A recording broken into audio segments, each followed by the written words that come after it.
what was it, 4 women living in the house, and it seemed like one of them really wanted to marry him, and all those kind of things. It becomes, who gets a little more? Oh, they're getting a little more love than I am. Or they're getting a little more. And that's going to happen. Because if it's not 100%, it's not 100%. I mean, a child doesn't take away the percentage that you should love your husband or your wife. You should just add another 100% loving your child. Which is still, even when I was young, all my family, my friends, and everybody else that were getting married, having kids, it did not work right. I mean, they stayed together or got divorced and everything else along the line. But a child is another responsibility. I'm not saying good or bad.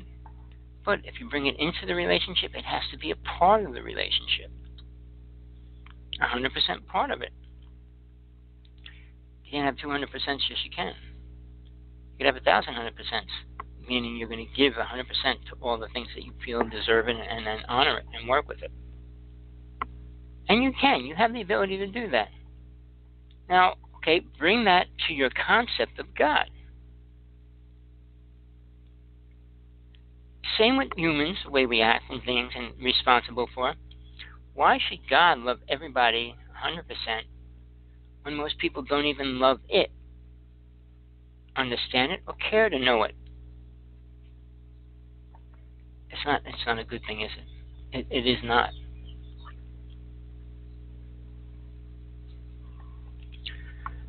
So, where do you go to find love? Are you willing to go to the right places? Or are you looking, I did the show on looking in the wrong places. Spiritual truth in the wrong places, because that's where most people will try to find it. Rabbi, priest, minister, spiritualist, psychic, healer. I'm not downplaying them. They have a purpose, depending how much energy you give to it. How much are they really giving you? Think about it. Go to psychic, give them $50, $100, $150. What are they going to give you really? The statement that you're someone that passed on truly loves you? Makes everything better? Now they're a spirit in another realm and they love you and it's okay? Well, now let's take that a little bit further. The idea aliens are walking this planet. I mean, we got those words like walk-ins, clones, drones. I mean, when you meet somebody, how do you know that they're not any of those words? Are they going to tell you? That's what 100% is. Are they going to tell you what they are, who they are? Hopefully they will, and they do. But they won't. So what do you do in that situation? Anything? Are you going to just say, okay, it's all right? I'm going to find a clone or a walk-in and everything's going to be okay? They already have problems. They got multiple problems they're dealing with. They got heavy karma they don't understand. Sure, you can say, well, I planned this, I allowed it, I said it in my past life that I can do this. No, nobody chooses to come back less than what they are.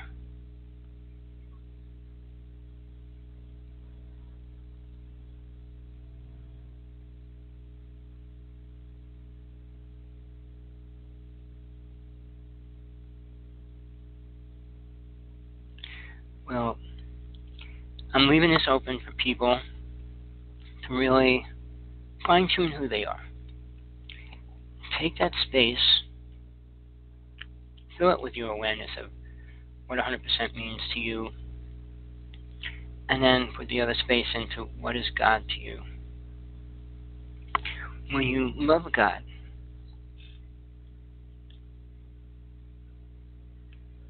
Now, my audio is okay, isn't it? Okay. Just think about it. And it takes quietness in the brain still to really open up inside to focus on who you are. But when we mention the word aliens, and it's part of my life, not that I'm glad about it or not. It just has been. Does it change the way you relate to people or things if you know aliens live here? Well, I sure don't want to marry one. I sure don't want to meet one. Or I do want to meet one. Do I want to live with them? I definitely don't. Because they've been here for such a long time. They're not going to make things better for us. People want to receive that and say, oh yeah, they're making things better for us.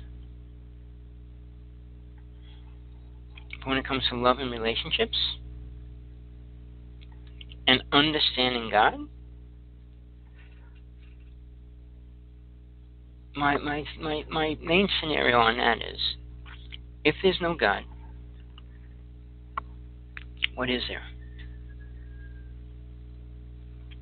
Why waste time? Why waste life for nothing? Life's all waste? For what reason? The stars just wanted to see life suffer? I don't want to go into the technical end of all that because it's so crazy to believe it, that we came from a star, we came from a meteorite, Big Bang. No, everything was created at one point.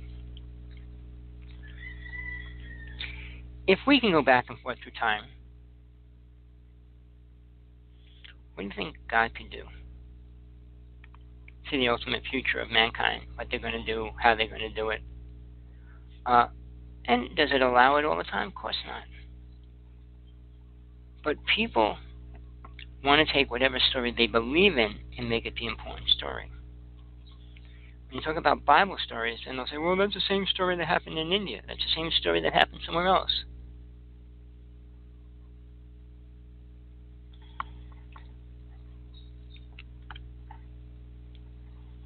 But we each have this movement that we create. And once we start the ball rolling, we need to keep it rolling. Because any point you stop, it stops everything. Love doesn't grow. Love's a constant growth. It's not like I love God, I love God more. I think Miley Cyrus did that song. It was about a boyfriend, but I love you more. No matter how much love you think you could give God, how much love you think it would give back to you if you deserve it. If you deserve it. A woman has 5 children. 2 of them are incredible, 2 of them are bad, and 1 of them is real bad. Does she still love them all the same? She'll say she does. And then when that really bad one does something really bad, do they still love them the same? Some parents do. How many parents turn their children in when they do something really bad? Well, you can't do that. Well, morals are morals. If you understand morals, they abide by all things. It's not one particular thing. If you have 2 children going out killing and you have 10 children sitting around baking cakes, let the 2 children do what they want going out killing? If you're in a society, planet Earth, where there's rules, regulations that we try to live by, we need to live by them. And if they're not right, we really should be trying to change them. And that's what voting should be about, whether it's real or not, whether we get our votes counted and all that. It's the system so watered down. So when I ask you, do you love somebody? How much do you love them? Why do you say you love them? We'll go back to the beginning. Why? For you to say you love God, why would you say that? I know for myself why and how and all those things. But I can't put those answers in your consciousness. You have to. You need to work with it, understand it, and let it create whatever it's supposed to be within your reality, so you know what it is really. Most people, I don't know what they want to hear, because it's sure not the truth, and I can't tell a lie. So, do I go on telling the truth? Of course. I mean, even TJ keeps asking me, well, why don't we do this and make them feel good? Make who feel good? Make them feel good. Why? You're living in hell. We're destroying the planet, destroying everything, and we should be happy? We're happy we're alive? Well, if we were making massive changes to the better for the world, it might be a good thing. But we're not. Rich people sure are not. Scientists sure are not. Sure, we're going to take more money for the space program. Not that we don't need it. We're in the middle of that kind of serious problem. But if that's the truth, the people of the United States should know that. Or they spend $5 trillion a year. On what? 8 satellites? I mean, they're that small. They're the size of like a matchbox and things like that now. So they could actually put like 1,000 satellites in one ship and send it up there. But I don't want to go into that. We're dealing with what we're going to do, how we're going to love each other more, how we're going to accept each other in that way. Well, looking for love is the same as looking for spirit, looking for the truth. It's there. It's always been there. It's in front of your face. When you see it, can you say, okay, that's the truth? That's where it all starts. Being able to see the truth when it's in front of you. You see a woman and you say, well, Spirit just told me I need to be with her. I'll be with her. She's my wife. Well, that could be all true. But how are you going to go about to make that real? What do you know about yourself to make that real? What do you know at all? Creating something in your life is a lot of work. What you're trying to create. How much time you're willing to put into it. I put all my time into this. Am I getting anything back? I get satisfaction when I know somebody listens. But is that going to change the world? No. It will change the reality of one person, one family, maybe multiple families down the road. Is that all I care about? In one way, yes. While I'm here in the physical body, serving out my time, understanding reasons why I came here, why I went through love relationships the way I did, why I never had a child. Almost did 3 times, but they were taken away. So, and not naturally. So, we each have this scenario of the programmed ideas of how we live, how we're going to bring love into our lives, what it means. But I want to stick with this alien aspect of it. Do sex and aliens go together with people? Yes, it does. Not all races, certain races do. Do people that have it or say they have it think it's better? What do you think? If you're in a position to have it and it's different, you probably will say it's better. Things that are different are usually better for a while until they become boring and then you need something better. So,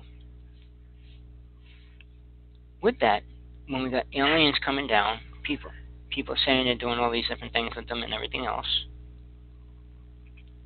can they have a relationship? Probably not. Not any kind of normal relationship that we're trying to create or bring into our lives. So we got more and more people saying it and talking about it. Yeah, Mr. Gizmo's in the background saying hi. And the people, I did a TV show years ago, and the one woman that was on there said she had sex with a reptilian. And said it was the best sex she ever had. Well, maybe she never had really good sex with a partner. Or maybe she just likes something different, which people in different states go into that phase.